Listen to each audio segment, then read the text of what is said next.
আজও দেশের বিভিন্ন ফিলিং স্টেশনগুলোতে জ্বালানি তেলের জন্য যানবাহন চালকদের দীর্ঘ লাইন দেখা গেছে। অনেকেই আবার তেলের পর্যাপ্ত মজুদ নেই জানিয়ে বন্ধ রেখেছেন পেট্রোল পাম্প। সকাল থেকে চট্টগ্রামে ফিলিং স্টেশনগুলোতে লম্বা সারিতে অপেক্ষা করতে দেখা গেছে গ্রাহকদের।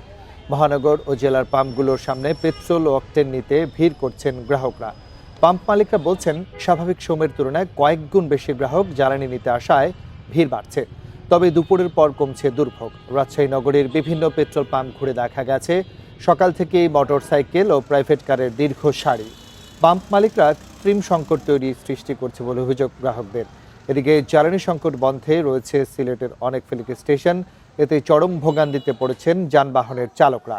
পাম্প সংশ্লিষ্টদের দাবি, জ্বালানি শেষ হয়ে যাওয়ায় বন্ধ রাখতে বাধ্য হয়েছেন তারা।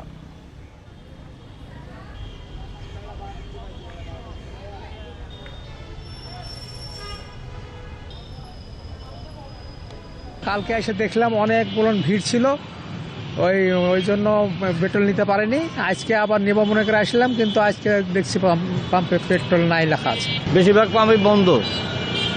যাওয়া দুজন দিচ্ছে, 200 টাকার বেশি দিচ্ছে না, তাও কিছুজন যাওয়ার পরে আবার বন্ধ হয়ে যাচ্ছে। সেল তো বেশি, এখন বর্তমানে 3 দিনের সেল একদিনে হচ্ছে, হওয়ার কারণে এই প্রবলেমটা দাঁড়া যাচ্ছে।